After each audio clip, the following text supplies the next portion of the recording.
Bonjour et bienvenue sur Explore, le podcast d'Exploring Happy. Je suis Hélène Schmidt, votre hôte, qui va vous parler de connaissance de soi, de design humain, d'entrepreneuriat conscient, de développement professionnel et personnel et de spiritualité. Ce podcast correspond à ma vision de la vie, profond et sérieux tout en étant léger et joyeux, intègre, authentique, enthousiaste et passionné. Il est fait de partage d'expériences, d'enseignements, de conseils et d'opinions personnelles, qui dansent autour des différents sujets évoqués. Exploring Happy, c'est une approche qui vous propose une plongée dans la connaissance de soi, au service de votre développement professionnel et bien au-delà. Alors, installez-vous confortablement. Nous partons ensemble en exploration.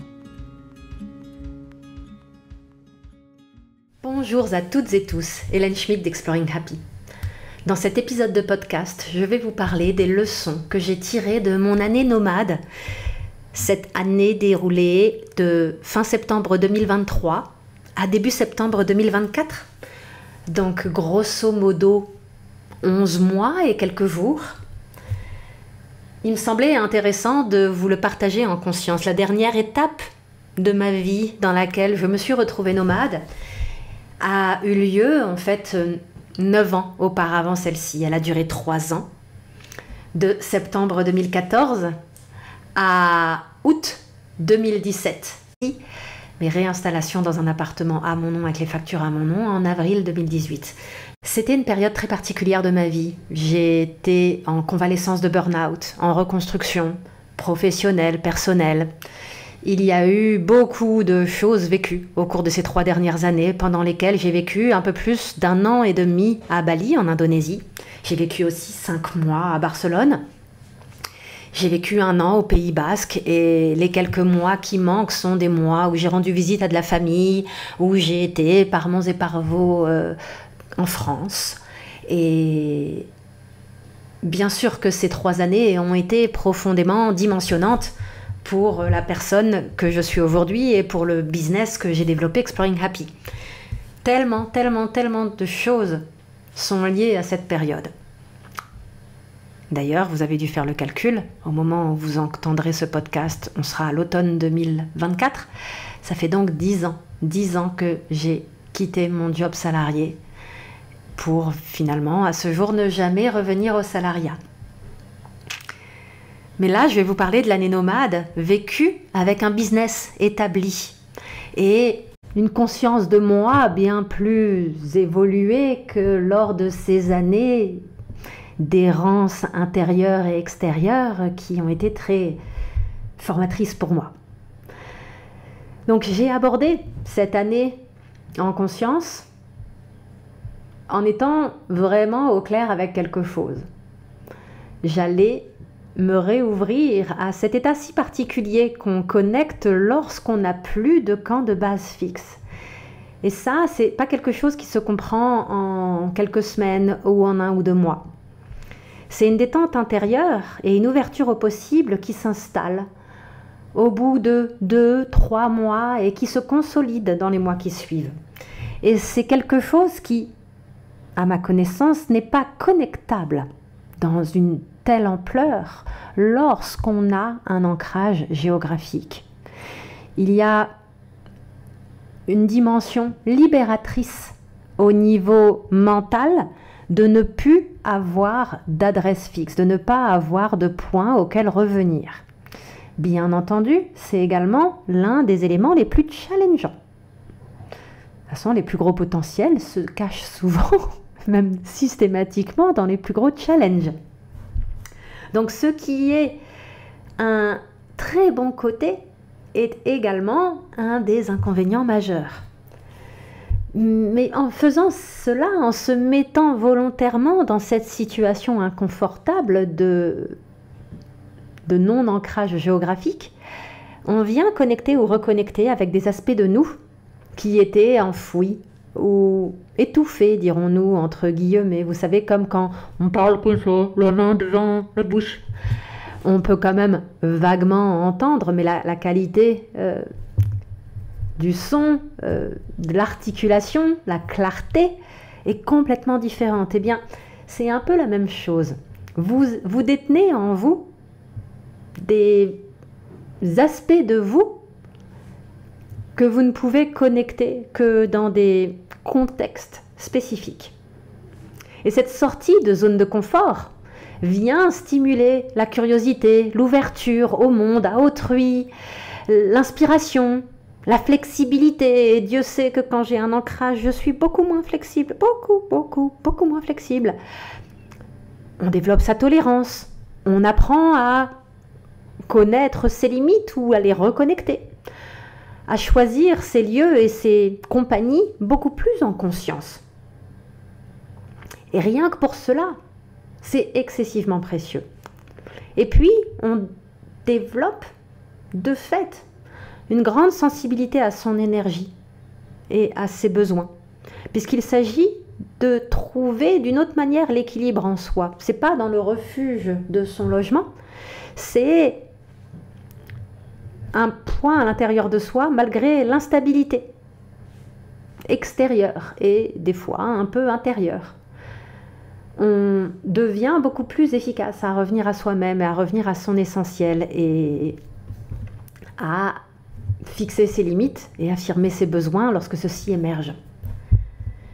On a beaucoup plus, d'une manière générale, de clarté sur ce qui est important et ce qui l'est beaucoup moins. Il y a toujours un moment donné où, lorsqu'on a ses affaires en garde-meuble comme je les ai eues, on se retrouve à se dire « et qu'est-ce qui se passerait si le garde-meuble brûlait ?»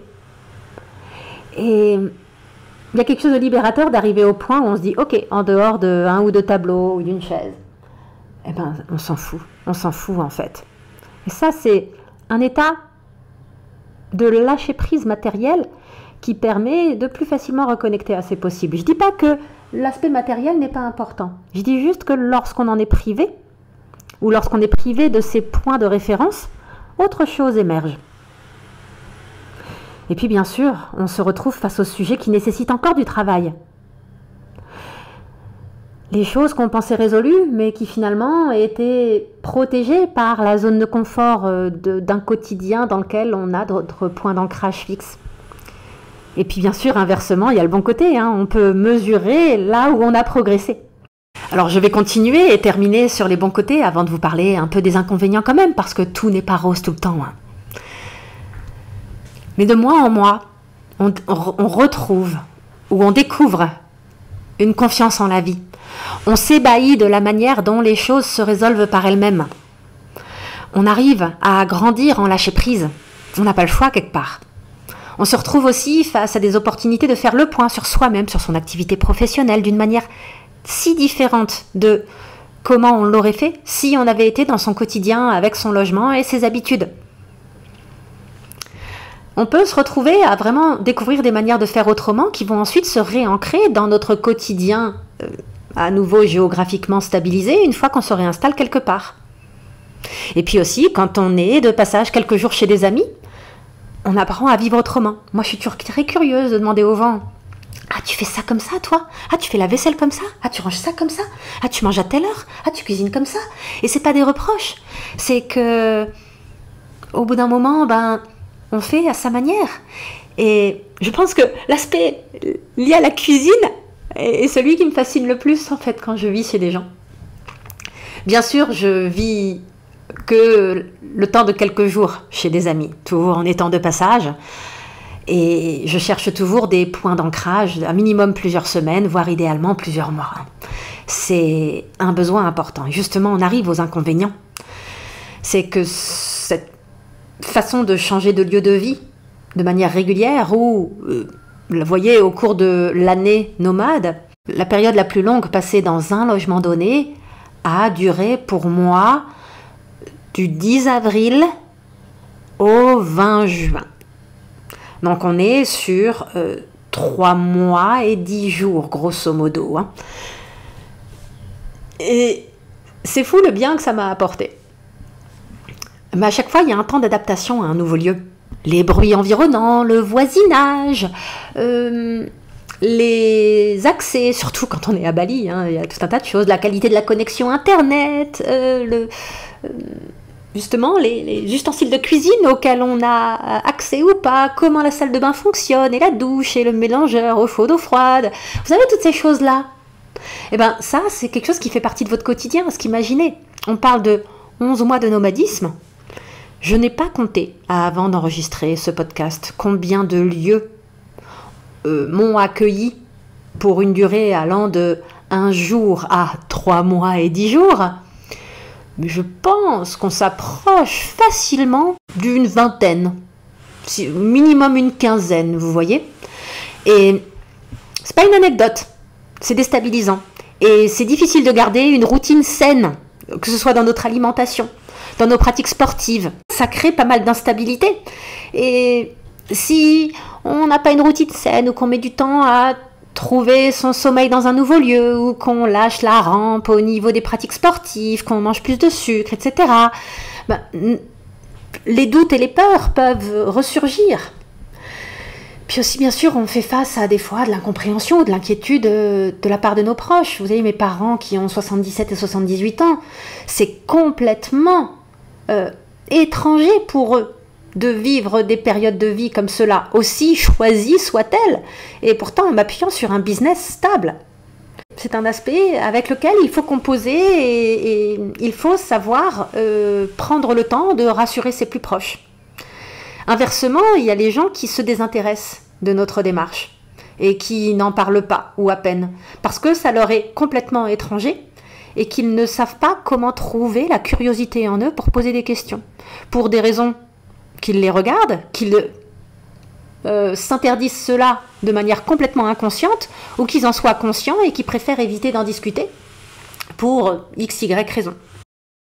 Un autre aspect qui est déstabilisant, c'est justement ces périodes de transition entre deux points de chute, deux camps de base, où je vais rester quelques semaines ou quelques mois. Et puis, justement, ces fameuses affaires, celles qui pourraient brûler et on s'en fout, au fond de nous, elles nous manquent quand même un peu. Et qu'est-ce qu'on est content de réouvrir ces cartons et de redécouvrir. Il y a des choses, on fait « Oh mon Dieu, je l'avais oublié !» C'est vraiment un moment de joie de reconnecter avec ces affaires. Et aussi de se rendre compte de certaines dont on peut se défaire. Donc, que ce soit en faisant les cartons ou en les défaisant, il y a un tri qui se met en place. Et ça, c'est un autre aspect très très positif que je n'ai pas cité dans la première partie de ce podcast. Voilà, ne pas avoir ses affaires, et je le disais déjà avant, en particulier pour la cuisine, c'est déstabilisant. J'avais quand même des petits cartons, vous savez, avec mon b.a.-ba d'affaires de cuisine, et où je bougeais avec mon huile d'olive, avec mon sel et mon poivre, parce qu'il y a des gens qui n'ont pas de sel, ou pas de poivre, ou pas d'huile d'olive, et puis de toute façon, c'était hors de question que je me serve dans les affaires des amis qui me prêtaient leurs affaires, qui me prêtaient leur lieu. En particulier, lors de cet été 2024, où j'ai passé l'été à faire du cat-sitting pour des amis à moi, pendant qu'ils étaient en vacances, et donc je gardais leur chat et leur lieu de vie. Tout le monde était gagnant, mais bien sûr que j'allais pas me servir dans leurs affaires à eux. Et puis une dernière chose, justement, en particulier dans ces périodes de transition, c'est de s'adapter au rythme de ses hôtes. Et de faire avec. Quand on est comme moi, quelqu'un qui adore manger à 7h du soir, voire même avoir des fois fini à 7h, j'adore. Et qu'on est chez des gens qui ne mangent pas avant 8h30 ou 9h, c'est perturbant. Beaucoup plus qu'on ne pourrait l'imaginer. Et ça va pour quelques jours, mais si finalement on est dans une période où on va aller 2 jours ici, 3 jours là, 4 jours ici, des fois j'ai eu des périodes de saut de puce de lieu en lieu qui duraient entre 10 et 15 jours avant d'être stabilisé. Ça peut vite être challengeant. Donc d'une manière générale, tout cela a été très positif. Et je ne peux que vous encourager, si vous êtes comme moi, qu'on soit très clair, je suis dans un contexte particulier, célibataire, sans enfant. Donc la liberté de marge de manœuvre que je me suis octroyée, en plus en ayant mon business en ligne, et le niveau de liberté maximale qu'une personne adulte peut s'octroyer. Déjà, il y a beaucoup plus de gens qui pourraient être dans mon cas de figure que ce qu'on pourrait imaginer. Et ces personnes s'interdisent d'envisager ces possibles-là pour elles. 2, même quand on a des contraintes, il s'agit toujours de se demander dans quelle mesure on ne se cache pas derrière ces contraintes. Dans quelle mesure peut-être des choses pourraient être explorées.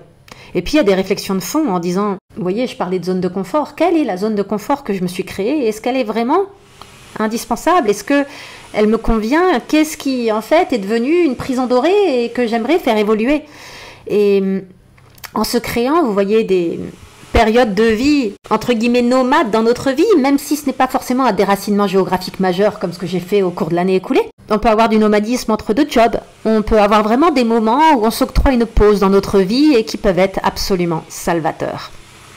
Donc je vous laisse avec ces éléments-là. Je suis bien sûr ouverte à vos questions et à vos envies de partage. N'hésitez pas, c'est toujours un plaisir de vous lire et de voir que les contenus que je crée ont un écho chez des gens. C'est toujours chouette d'échanger. Je vous dis à bientôt et je vous laisse avec les réflexions éventuelles qui pourraient émerger. Au revoir.